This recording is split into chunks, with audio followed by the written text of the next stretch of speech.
So we're back working on this 2003 Chevy Suburban. Went ahead and got the new instrument cluster, gave the old one in for a core, got it plugged in. So we got everything off. We're gonna do our parasitic draw test again. Remember, it shouldn't be more than 25-30 milliamps. So I got my DMM hooked in series, black lead to the battery negative, positive lead to the cable, so it can go through the actual meter. So go ahead and hook it up. I just heard the instrument cluster turn on. We're at 1.4 amps. But now it's turning off. Nothing on. So that's good. And then your amperage should draw down. Should shut off once the main computer shut off. There it is. The computers are shutting off. There's 160. There's 80 milliamps. There's 20, there's 10. So we're down to 10 milliamps. So that's well within a spec of 25 to 30 milliamps. We put a new battery in this vehicle. Our specification's good because the draw was from the instrument cluster if you watch the other parts of the video. We fixed the chafed wires under here for some alcohol content sensor issues. We replaced the four-wheel drive actuator motor, so the four-wheel service drive actuator doesn't have issues now. We cleaned the throttle body. That was another part of this video. I can't remember if it's part 1 or part 2 because I had a rough idle. Cleaned the mass airflow.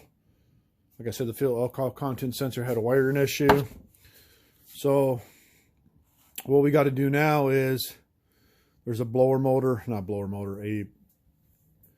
blend door actuator issue for the driver's side. We're going to take a look at that. And I did notice when I started this up, the oil pressure still shows that 80 psi, which is not correct. We know that is a sending unit behind the engine, so we got to take a look at that as well. All right, we got it all back together. Saw the lights work on the instrument cluster. The odometer set to what we told them to the miles. Give them the old one for the core charge, but if you notice our oil pressure is way high, that's because we got a sending unit or a wiring issue. We'll have to address that some other time if you want it fixed. So, but that'll fix this parasitic draw. So then we'll go ahead and take a look at his blower motor, or not blower motor, his blend door issues for temperature 1, which is on the driver's side. All right, so that temperature sensor, or temperature, not the sensor, the actual temperature blend door 1 is right up under here. You can see the connection there, 5-wire. Took the old one out right there. I confirmed it by pulling the wire, so that's temperature control feedback 1. So we go ahead and grab the new one at the parts store, put it in, put it all back together, and then do the recalibration on it. All right, so we got the new actuator in down there. What we're gonna do now is clear the codes and then recalibrate it. So we're gonna go to Hvac module, clear the codes. You go ahead and start the vehicle. I'm going to go to active test and do the Hvac actuator recalibration. So I'm going to reset it.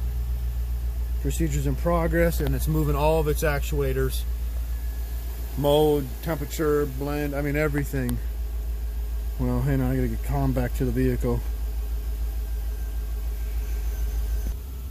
Alright, so now we got calm, so it's doing its resetting everything. So now the calibration is good to go.